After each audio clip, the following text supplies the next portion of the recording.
Hello, cooking enthusiasts. You've read the title of the video, so let's jump right into the recipe. We are making orange sorbet, and of course, that starts out by roasting carrots. Uh, these carrots are going to serve a very important function, so they were tossed very lightly in a little bit of neutral oil and roasted off until slightly colored and tender. I ended up doing 190 Celsius for about 30 minutes and then 175 for the last 10 minutes, but those exact parameters are not critical. The next important component for this recipe is the whole orange part, which is the form of essentially a mini batch of marmalade. So we are slicing up these oranges, and then they will go into a canning jar with some of the sugar from the recipe. In this case, I just decided to cook it with all of the dextrose required for the batch, as well as you'll see I included some annatto seeds into the mix, which is potentially not necessary, so I have listed it as an optional ingredient. If you watched my lemon sorbet recipe, then you'll be very familiar with this technique.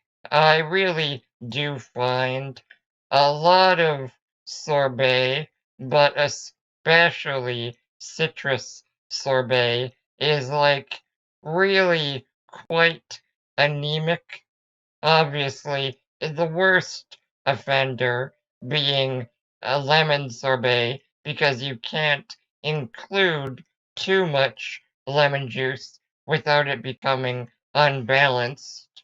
But I think with any citrus preparation, this kind of marmalade mixture really packs a punch for the flavor and texture. We had to get a little bit creative with our pressure cooker setup. If you have a similar pressure cooker and perhaps two smaller canning jars, that would probably be a better solution. The important thing is you want all of the dextrose and all of the orange slices together and sealed. This way they will cook, the natural pectin will activate, but you're also not gaining or losing any moisture from the oranges.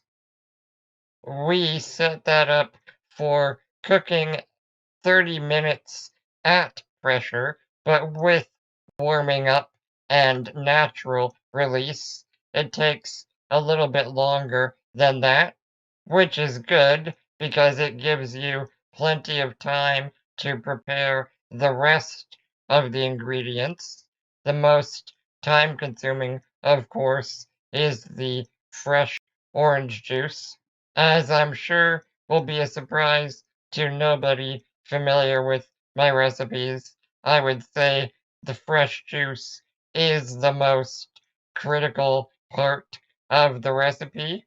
It is actually 50% of the overall sorbet formulation. My dad ended up doing it with a somewhat missized manual citrus squeezer, but there are, of course, many manual and mechanical appliances that are really good at helping with citrus juicing. Of course, the other nice thing about using all fresh citrus is that you can play around with different varieties. We were using Caracara navel oranges, which were really quite delicious and also pretty standard in terms of flavor profile. But if you decided to go with a more unusual type, even clementines, mandarins, blood oranges, I think all of those nuances would really come through in the final product, given how much orange is in the recipe. Now it comes time to actually make the sorbet. So the first thing into the blender is the carrots, and then you have to carefully take the marmalade jar out and open it. It is important to work with it while it's still at least somewhat warm, but obviously don't burn yourself. Again, that pressure cooking has broken down both the flesh and the rind of the orange, while the sugar and inherent acidity has activated the pectin, and we want to essentially distribute that activated pectin throughout the entire mixture before the pectin gel sets. Obviously, I'm editing this down quite a bit. It's sort of a bit of trial and error to get these really solid materials blended up and broken down. You want it as smooth as possible, and we are adding a small amount of the measured orange juice, but not too much. Now, this recipe does definitely require a very powerful blender like a Vitamix or equivalent, potentially even a powerful food processor, but I think a blender would be slightly better because that is essentially another piece of special and expensive equipment. This is part of why I didn't include sorbet in my cookbook. If you would like a related recipe, I do have a dairy-based orange-flavored gelato in Gelato Obsession, which is, of course, available at the link in the description for only $5. But anyways, back to the recipe. After a few minutes of fiddling, we got those solids really broken down, and then we added a little more fresh orange peel slash zest, along with a small amount of neutral oil, which is important just for texture. We then blend those in to make sure the peel is broken down and the oil is emulsified. Next is the sugar and other stabilizers. You can't really tell on camera, but this is the lightly toasted sugar that I use with many recipes and is my strong preference for anything citrus related. Of course, the full written recipe is in the video description. But another interesting addition is a little bit of purified citric acid. The citric acid might seem strange in a recipe with so much orange juice already, but it is essentially compensating for the dilution of the carrot, so making the carrot material as acidic as the orange juice, which kind of balances the entire recipe. And last but not least, we pour in the rest of the orange juice. I tried to save as much as possible to the end, that way it would cool down the entire mixture. At this point, though, it was still pretty warm, so we did a quick cold water bath before putting it in the refrigerator.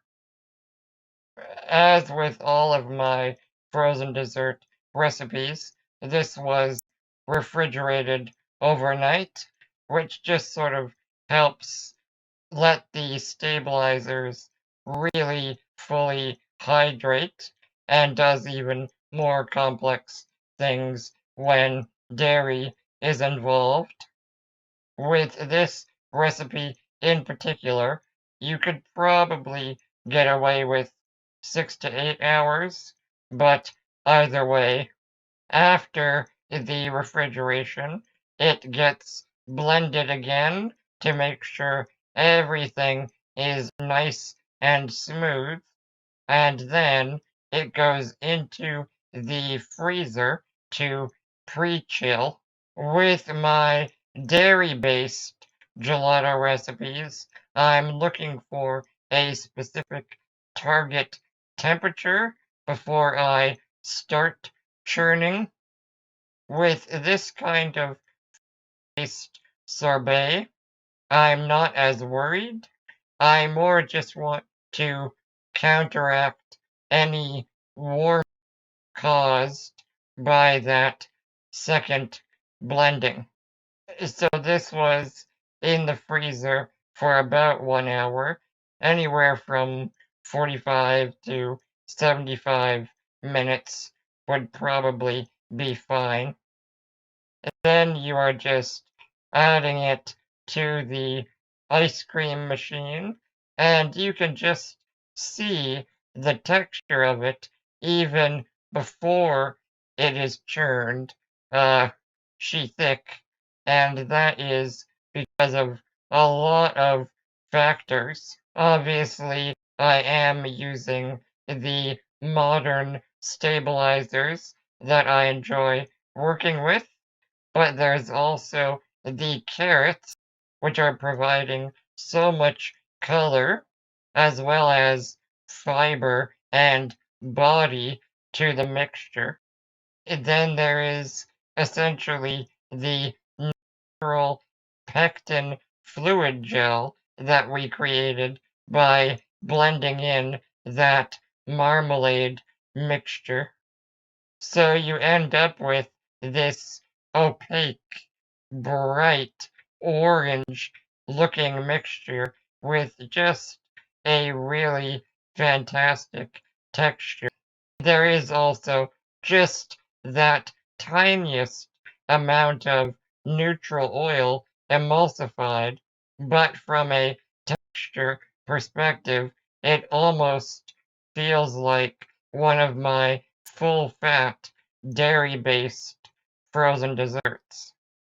So I have to say, I am really happy with how this turned out.